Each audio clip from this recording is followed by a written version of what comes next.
very good morning to you. Morning, David. Really good to talk to you, John. Can we just start with HS2? I'm with Charlie Rowley, former special advisor for the Conservative Party. Just in terms of, it's an intractable problem. There are a lot of leaks coming out of the Conservative Party, I think, from various special advisors. We don't know where it's coming from. Lots of hints, Rishi Sunak saying, well, actually, HS2, what we want to do is have connectivity across the north. What do you think Rishi Sunak should do with HS2? Well, we need to complete some part of the project and get some value for the massive sums of money that have been ploughed into it. I think the two immediate tasks that I would recommend to him is make sure that the management is going to get better cost control over the section we're committing to build, which is Old Oak Common to Birmingham. I think put on ice Old Oak Common to Euston, massively expensive, and London's already had an extremely expensive new railway in the form of the Elizabeth line, which is working pretty well as far as passengers are concerned now, which is good. And then think about the northern legs, which were an important part of the original project. But as you've been saying in your discussions, the original business case, which was pretty thin and meant that people like me actually voted against the whole idea at the beginning, is now completely blown. There is no business case for the huge sums of money that are being put into this scheme, and the costs are clearly out of control. So it's got to be slimmed down, and it's got to be much better managed as we try to dig our way out of a hole which bad management and billions on consultancies and engineering advice has failed to deliver. Also, I just deeply worry that if we can the whole thing, what does it say about Britain standing on a global stage, that we can't actually build infrastructure projects? Well, it doesn't prove that at all. It shows this one went disastrously wrong, but some of the other ones are up and running, and we have a lot to be proud of in the past. But I think it does also point to a much wider problem, which is that over the COVID period, since COVID, this government has tipped billions into a whole range of public services and recruited a very large number of extra civil servants and public officials. But we're getting less out despite putting so much more money in. There is a general collapse of productivity in the public sector, which needs to be addressed very rapidly. I'm told that the Chief Secretary of the Treasury has that as his main project. We need to see some results now, and I hope Rishi will be able to start delivering some of the ideas from that work from conference onwards, because it is desperate that we spend the public money more wisely and we don't keep on throwing ever larger sums into things like HS2 or into some parts of the administration and not getting anything back. So obviously Conservative Party conference starts on Sunday. People like Charlie very excited to be there. Hopefully a host of policies to be announced on the back of these immigration worries. I think it's fair to say that Suella Braverman has been shown to try to talk, or at least she is talking business. The Conservative Party hasn't really managed to get a grip of this yet. People are very concerned about what is happening to this country. It will be a massive vote loser if the Conservative government doesn't get on top of this. Equally, if it does, it could be a massive vote winner.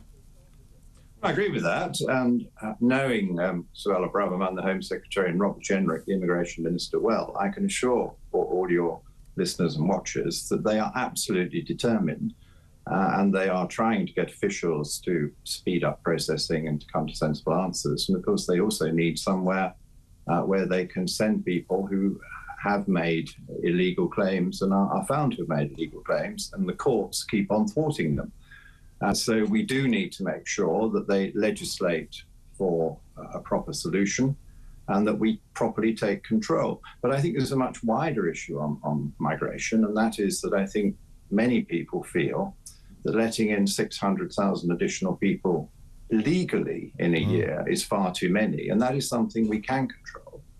And I do hope the government will think again about all the permits it offers to people, because I think we are being far too generous around the world, and it's undermining our own economy, because what we need is for more of those jobs to go to people who are already living here and legally settled here, to reduce the numbers who are out of work or are not available for work, and we need to work with them to create that higher wage economy, first of all looking after people who are legitimately settled here already. I agree with that. And the fact is that we're talking about illegal migration. That is the narrative at the moment. But we had 44,000 people arriving like that. But you have 600,000, as you say, legally.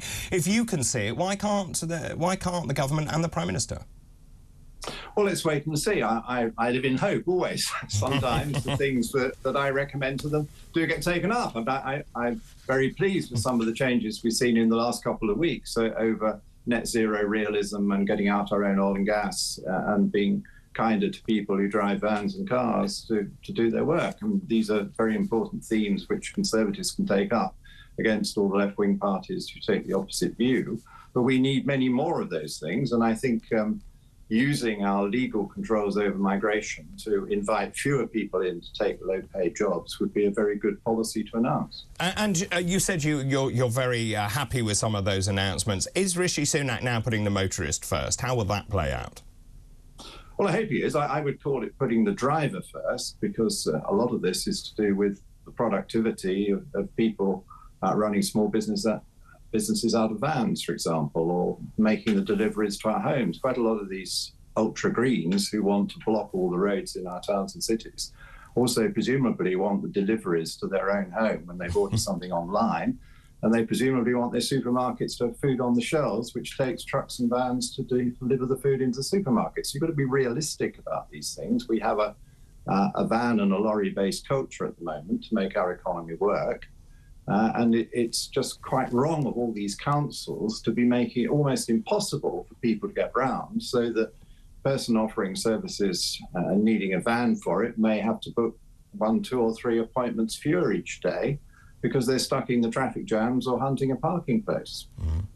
And finally, if I may, Conservative Party conference, I assume you'll be attending. Can Rishi Sunak turn this around? Can the Conservatives win another term in government? Yes, of course, Rishi Sunak can turn it round, and I'm encouraging him to do so, and I look forward to hearing what he's got to say at conference. But what I think matters most is what he and the Chancellor do in the budget, which we want as soon as possible. And I want him to lift some of the tax from the self-employed and from the small businesses, because these are the motors of growth, and they're often discouraged. The VAT threshold is far too low, so a lot of small businesses get to 85,000 turnover and pack up for the year because they don't want to put their prices up 20% and go through all the regulatory hassle. We've lost 800,000 self-employed since February 2020, and some of that is the much more penal tax regime that was introduced in 2021, making it more difficult for self-employed to grow their businesses. And I do think they need to look at those things, because I think that the Conservatives need to be on the side of the self-employed and the small businesses, the innovators, the people who provide those excellent services and new products that we need, because this is a time of massive change, and the UK could be really good at this. What I find incredibly frustrating, and I think people at home find incredibly frustrating, is conferences and budgets, well, conferences particularly, where you're given a list of promises, of pledges, like IR35, like inheritance tax. It never, ever happens. Why should the public trust what Rishi Sunak says? Well, I trust that Rishi Sunak will always tell the truth, and so far he hasn't made lots of generous promises. You can't accuse him of having fibbed about it. I don't think he's offered enough. So I'm saying, come on, Prime Minister, offer us some goodies that will give us more growth, greater prosperity, help bring inflation down. All those things would be assisted by my self-employed and small businesses proposals, for example, and then deliver them. And it's quite easy to deliver them. It would be quite easy to find the sums of money involved without boosting borrowing in the upcoming budget. There are plenty of ways of improving the efficiency and productivity and quality of the public sector under existing budgets. And so let's get on with it. John, always good to talk to you. Thank you very much indeed.